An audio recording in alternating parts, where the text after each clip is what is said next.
Next, we're going to apply this technique in the valuation of financial statements. So actually, many financial assets or financial liabilities, they represent the future cash inflows or outflows. But when we report them in the balance sheet as assets or liabilities, we should not use its future value. Instead, we should use their present value. So that's the application of present value technique for the financial reporting. Some financial investments, their future amounts cash flow to be received is fixed or determinable. But we cannot use this amount in the future as a valuation of the assets. Instead, we should calculate their present value and report the present value in the balance sheet. Similarly, these financial liabilities, they represent the future cash outflows. And we cannot use the future cash outflows to report this liability. Instead, we also need to calculate the present value of these cash outflows as the book value of these liabilities. If the company sells goods for $50, but instead of receive the payments now, it agrees to receive 50 plus 10% interest. So actually the payments will be $55,000. And also, this is amount received 1 year later. 10% in pink represents the negotiated rate. But when we use the interest rate to discount or to calculate present value or future value, this rate is the market rate. You may encounter many different interest rates in the future, but you should know the application of different rate. This 10% is the negotiation between the company and its customer. So this is to determine the future amount of cash flow, while its present value calculate is based on the market rate. In this case, market rate and straight rate, they are the same. As what I said, we need the present value of this cash flow. Basically, we use the future value multiply the present value factor. The present value factor is determined by 10% and 1 period. The factor was 0.90909. We multiply this with a future value.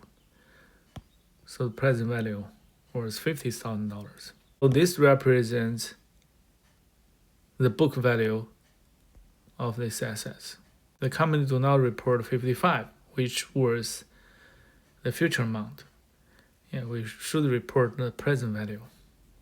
Similarly, this example, there's no rate was given. We're just given the future value. And while this example, the future value was calculated because we are given the amount plus the interest. Well, this one was negotiated between the buyer and the seller in the future after 2 years. N is 2, annual interest rate 10%. This is market rate. Then we use these two to determine the present value factor. Then we use this factor multiply the future value, we get present value. The present value factor is 2 periods, 10%. So 0.82645.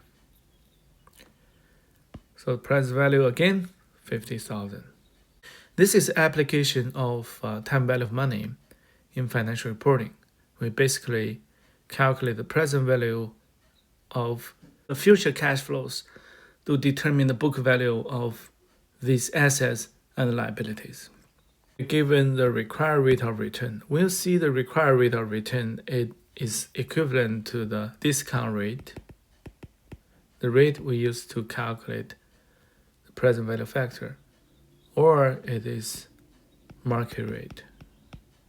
So we use this 10% to determine the present value factor for year 1 and year 2. Yeah, the project can generate cash inflows in the next 2 years, 240,000 in first year, 300,000 in the second year. What's the value of this project? The company report in their book.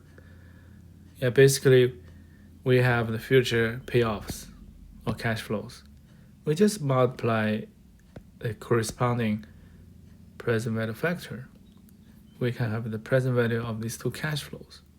The sum of them is the value of this project or the assets, which is consistent with the definition of assets.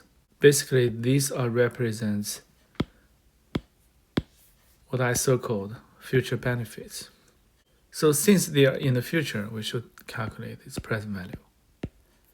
The present value of these future benefits is the value of the assets. This is application of single amount of cash flow, present value, future value in financial reporting. Mostly we use present value for financial reporting.